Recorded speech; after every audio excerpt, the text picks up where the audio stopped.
पौधों की जड़ों को जो है वो अच्छी ग्रोथ करवाने के लिए बेहतरीन हो जाती है। और आपको पता है जब तक पौधे की जड़ अच्छी तरह ग्रोथ नहीं करेगी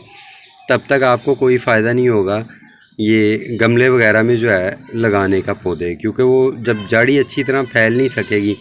तो ऊपर से जो है वो पौधे की ग्रोथ भी बिल्कुल नहीं हो पाएगी। तो इसलिए ये पोरस मिट्टी बनाने के लिए भी बहुत बेहतरीन जो है वो फ़ायदे की चीज़ है। तो तीसरा फ़ायदा इसका ये हो गया। अब इसके बाद चलते हैं कि इसका रेट क्या है। तो फ्रेंड इसका जो रेट है इस वक्त जो इस बार मैं लाया हूँ ये 300 पर केजी के हिसाब से लेके आया हूँ। तो 300 पर केजी देखने में थोड़ा महंगा लग सकता है, लेकिन फ्रेंड्स ये इतना महंगा नहीं होता जितना इसका फ़ायदा है। अगर इसके फ़ायदे को सामने रखा जाए तो मेरे ख्याल से इसकी कीमत कोई ज़्यादा जो है वो महसूस नहीं होती, क्योंकि अगर आप बाज़ार से कोई भी बीज लेके आते हैं और आप उसकी जर्मिनेशन अपने पास करवा लेते हैं, एक पैकेट आप 100 का लेके आए हैं किसी भी अच्छे बीज का और उसकी आप जर्मिनेशन करवा लेते हैं और उसका 90 से 100% जो है जर्मिनेशन रेट निकल आता है, तो मेरा नहीं ख्याल कि ये 300 जो है वो कोई इतना दुखेंगे आपको, क्योंकि इस एक ट्रे में लगभग जो है वो 36 खाने हैं। ये जो आपके सामने हैं इन 36 खानों में मेरे ख्याल से एक पाव भी जो है ना वो भी नहीं मिट्टी जो ये पीट मॉस जो है ना वो यूज़ की गई, शायद एक पाव से भी कम हो जो इन 36 खानों में यूज़ हुई है। तो इसलिए मेरे ख्याल से जब हम इसके फ़ायदे को देखते हैं ना तो इसके फ़ायदे को सामने रखते हुए मेरा यही ख्याल है कि इसकी कीमत कोई इतनी ज़्यादा नहीं है। एक दफ़ा आप 2-3 किलो लेके रख लेंगे तो सारे सीज़न की सब्जियों के और फूलों वगैरह के या जिस भी किस्म के बीज आप लगाना चाहते हैं तो आप उसी जो है वो 2-3 किलो के अंदर वो लगा देंगे। और मज़े की बात ये है कि वही जो पीट मॉस आपकी पौधों की बीजों की जड़ों के साथ लगी होगी वही पीट मॉस बाद में आपके गमले की मिट्टी में भी मिक्स हो जाएगी और वो वेस्ट भी नहीं होगी, तो वो आपके मिट्टी को भी पोरस बनाने में जो है वो इस्तेमाल हो जाएगी। तो मेरा ख्याल है कि आप दोस्तों को भी ये लाजमी जो है वो यूज़ करनी चाहिए। अब ये अगर आप यूज़ करते हो तो फिर इसका रिज़ल्ट कैसा आता है वो लाजमी मुझे बताइएगा, ताकि और दोस्त भी जो है वो कमेंट बॉक्स में पढ़ के तो इस तजर्बे से जो है वो फ़ायदा हासिल कर सकें। अच्छा, अब ये मिलती कहाँ से है ये भी मैं आपको 1-2 जगह बता देता हूँ। तो उसके लिए सबसे बेहतरीन जो है ना वो तरीका सर्च करने का कि ये कहाँ से मिलेगी वो ये है कि आप लोग नेट पे अपने घर के करीब गार्डनिंग शॉप्स जितनी भी हैं उनको सर्च करें, गूगल मैप पे सर्च करें gardening shops near to me. जब आप उनको सर्च करेंगे तो उसके अंदर आपको जितनी भी अपने घर के करीब गार्डनिंग की शॉप्स मिलें, वैसे वो इतना करीब नहीं मिलेंगी, 8-8 10-10 किलोमीटर के फासले पे भी हो सकती हैं।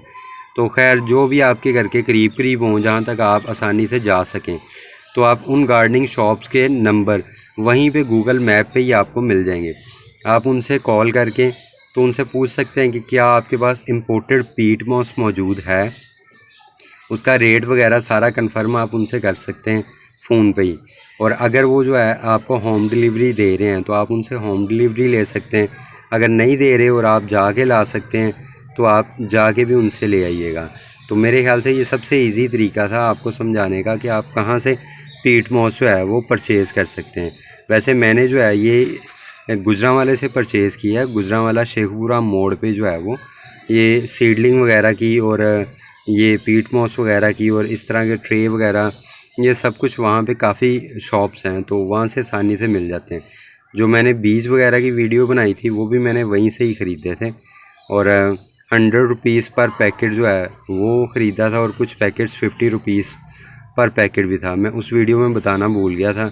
तो खैर आप वो वीडियो भी देखिएगा, आपको पता चलेगा कि कौन कौन से बीज जो है वो इसके फूलों के और कौन कौन से बीज सब्जियों के मैं आने वाले ब्रीडिंग सीज़न